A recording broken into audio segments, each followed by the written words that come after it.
दोस्तों पिछले 2-3 दिन से लगातार इंटरनेशनल पॉलिटिक्स में सिर्फ और सिर्फ दो चीज़ों की चर्चाएं हो रही हैं। पहली चीज़ तो फ्रांस में होने वाले खतरनाक दंगे, जबकि दूसरी चीज़ स्वीडन में कुरान का जलना। आप लोगों ने मोटे मोटे तौर पर तो बहुत सारे न्यूज़ चैनल्स की मदद से ये जान ही लिया होगा कि स्वीडन में कुरान जलाया गया है।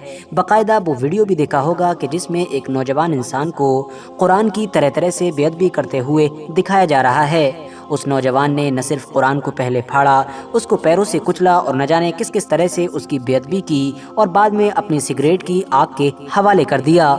ये मामला दुनिया के बाकी इलाकों में रहने वाले मुसलमानों के लिए इसलिए भी ज़्यादा अजीबोगरीब और हैरान कर देने वाला था क्योंकि ये हादसा अचानक से नहीं हुआ था। यानी ऐसा नहीं हुआ था कि कोई चलता फिरता इंसान अचानक से आया और उसके दिमाग में आया और उसने चोरी चुप्पे कुरान जला दिया, बल्कि इस नौजवान ने तो ये सब कुछ करने से पहले वहाँ की कोर्ट से इजाज़त मांगी थी और स्वीडन की कोर्ट ने बाकायदा फ्रीडम ऑफ एक्सप्रेशन के नाम पर उसको ये सब करने की इजाज़त भी दी थी। न सिर्फ इजाज़त दी थी बल्कि हमेशा की तरह पूरी पुलिस फोर्स वगैरह का इंतजाम भी करवाया गया था ताकि साथ ही साथ इस बात को भी मेक श्योर किया जा सके कि जो इंसान भी कुरान जलाएगा उसको कोई दूसरा इंसान नुकसान न पहुंचा सके। फिलहाल कोर्ट से इजाजत मिल जाने के बाद इस नौजवान लड़के ने कुरान जलाने के लिए दिन तो बकरीद यानी कि ईद उल अजहा का चुना ही, जो मुसलमानों के लिए बहुत ज़्यादा मुकद्दस है। साथ ही साथ जगह भी ऐसी चुनी कि जिससे वो ज़्यादा से ज़्यादा मुसलमानों को उकसा सके। ये जगह थी स्वीडन की राजधानी यानी कि स्टॉकहोम की सबसे बड़ी मस्जिद का बाहरी एरिया। जैसे ही मुसलमान नमाज अदा करके निकले, उसके बाद इसने कुरान जलाने और उसकी बेअदबी करने की ये पूरी एक्टिविटी शुरू की थी। वैसे तो दोस्तों स्वीडन देश का कुरान के जलाने से पुराना कनेक्शन है। सिर्फ अगर आप लोग पिछले 2-3 साल के रिकॉर्ड को उठा के देखोगे तो आपको पता चलेगा कि कई बार अलग अलग मौक़ों पर स्वीडन देश में बाकायदा कोर्ट के प्रोटेक्शन में कुरान जलाया गया है। मगर इस बार का ये मामला पिछले सारे ही मामलों से पूरी तरह से अलग नजर आता है और इस मामले को बाकी सारे मामलों से अलग बनाती है इस कुरान जलाने वाले नौजवान लड़के की पहचान यानी कि आइडेंटिटी। दरअसल दोस्तों अगर आप लोग स्वीडन में पिछले सारे ही कुरान जलाने वाले हादसों पर नजर डालोगे तो आपको महसूस होगा कि उन सारे ही एक्टिविस्ट और उन सारे ही नेताओं का कनेक्शन कहीं न कहीं स्वीडन, डेनमार्क या फिर उधरी के ही किसी कंट्री से हुआ करता था। मगर इस बार जिस नौजवान लड़के ने ये कुरान जलाया है वो दरअसल कोई यूरोपियन नहीं बल्कि नस्ली तौर पर एक इराकी इंसान है।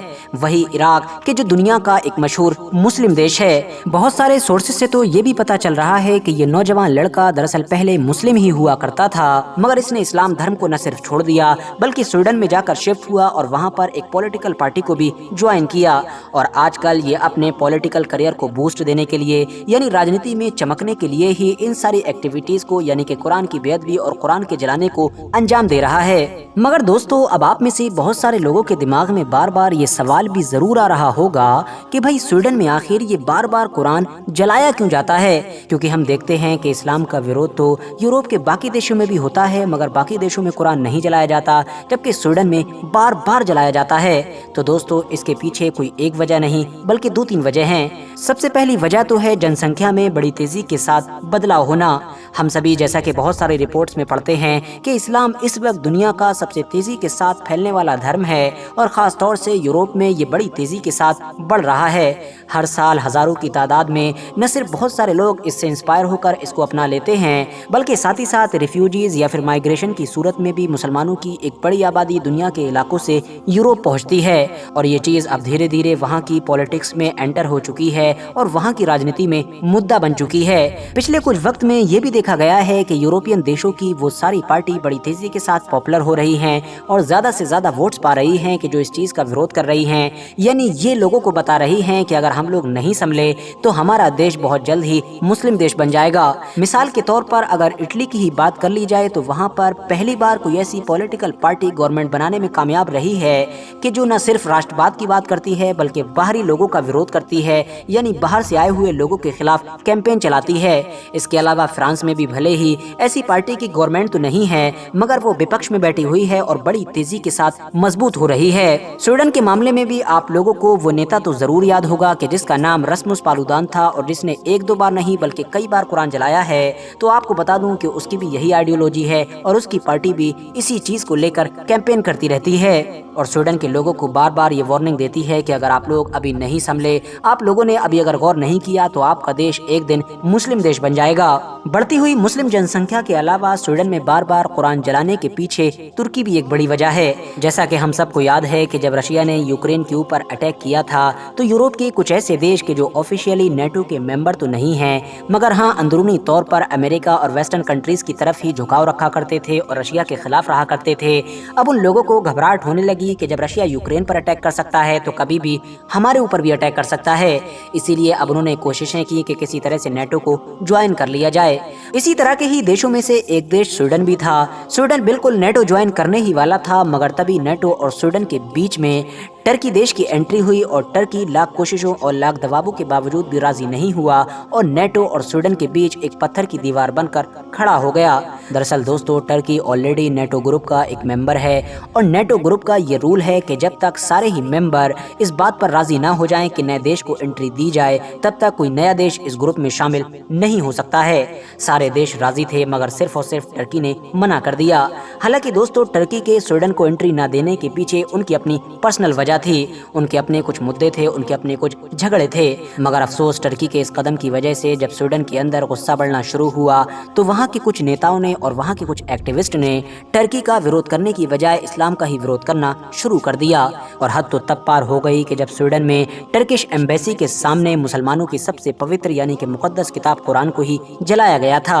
ये सब कुछ शायद इसी वजह से किया गया था क्योंकि हम सभी जानते हैं कि टर्की की ज्यादातर आबादी तो मुसलमान है ही, साथ ही साथ उसके जो प्रेसिडेंट हैं यानी कि राष्ट्रपति रजब तैयब अर्दोगान, वो पिछले कुछ सालों में टर्की के साथ साथ दुनिया के बाकी इलाकों में रहने वाले मुसलमानों के लीडर की भी एक इमेज बनाने में कामयाब हो गए हैं। इसके अलावा कभी कभी तो सिर्फ फ्रीडम ऑफ एक्सप्रेशन के नाम पर भी कुछ लोग स्वीडन में कुरान जला देते हैं। फिलहाल अब अगर बात कर लें रिएक्शन की, यानी कि अभी 2-3 दिन पहले ही कुरान जलाने वाली इस घटना के बाद दुनिया के बाकी देशों का क्या क्या रिएक्शन आया था, तो मैं आपको बता दूं कि मुस्लिम दुनिया में तो सबसे पहला रिएक्शन एक अफ्रीकी देश मोरक्को की तरफ से आया था। मोरक्को ने न सिर्फ कंडेम किया बल्कि वहां का जो सफीर था यानी कि राजदूत, उसको अपने यहाँ से बोरिया बिस्तर बांधकर वापस भेज दिया, जो यकीनी तौर पर एक बड़ा कदम था। इसके अलावा दुनिया को सबसे ज्यादा हैरानी रशिया के स्टैंड को लेकर हुई। हम जानते हैं कि रशिया एक मुस्लिम देश नहीं है, मगर उसके बावजूद भी उसने कड़ा रिएक्शन दिया है। रशिया की जो पार्लियामेंट है उसमें बाकायदा इसके खिलाफ एक प्रस्ताव पास किया गया है, यानी ये मैसेज देने की कोशिश की गई है कि पूरा रशिया ही स्वीडन में होने वाली इस हरकत के खिलाफ है। इसके अलावा आप लोगों को अभी कुछ दिन पहले ही पुतिन की तरफ से दिया गया वो बयान तो याद होगा ही, जिसमें उन्होंने खुले तौर पर यह चेताया था कि अगर कोई भी कुरान को डिसरिस्पेक्ट करता है यानी कि उसकी बेअदबी करता है तो उसको कानून के तहत सजा दी जाएगी। साथ ही साथ पुतिन ने इसी ईद उल अजहा के मौके पर दागिस्तान के इलाके की एक मशहूर और ऐतिहासिक मस्जिद का विजिट किया और वहां के इमाम की तरफ से एज अ गिफ्ट कुरान को रिसीव किया। पुतिन को जब गिफ्ट के तौर पर यह कुरान दिया गया था तो उन्होंने बड़े अदब के साथ ही न सिर्फ इसको रिसीव किया बल्कि इसको अपने ऑफिस में रखने का वादा भी किया। साथ ही साथ उन्होंने वेस्टर्न कंट्रीज पर निशाना साधते हुए और स्पेशली स्वीडन में जो हुआ उसकी मुखालिफत करते हुए ये भी कहा कि कुरान जलाना दूसरी कंट्रीज से उलट रशिया में एक क्राइम माना जाता है। मुस्लिम देशों में टर्की ने भी हमेशा की तरह इस मैटर को लेकर एक हार्ड स्टैंड तो लिया ही है और बार बार उसके मिनिस्टर्स स्वीडन को इस घटना को लेकर क्रिटिसाइज कर रहे हैं। साथ ही साथ ये इशारा भी दे रहे हैं कि स्वीडन कुछ भी कर ले वो स्वीडन की नेटो में एंट्री नहीं होने देंगे।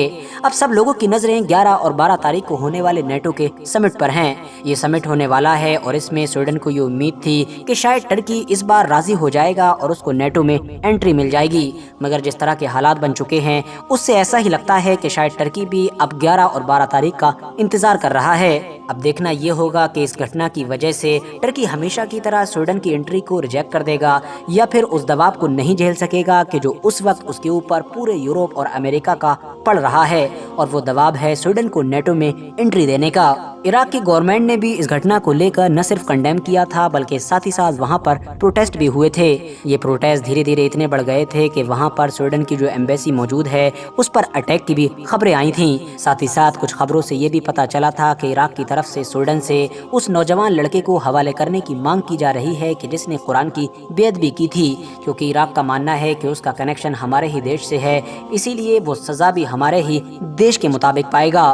फिलहाल दोस्तों, आज की अपनी वीडियो को हम यहीं पर खत्म करते हैं। वीडियो अगर इन्फॉर्मेटिव लगी हो तो वीडियो को लाइक करने के साथ साथ अपने दोस्तों के साथ जरूर शेयर करें और इसी तरह की नॉलेजेबल और हिस्टोरिकल वीडियोस हमेशा देखने के लिए हमारे इस चैनल को सब्सक्राइब करने के साथ साथ बेल आइकन को भी जरूर प्रेस करें।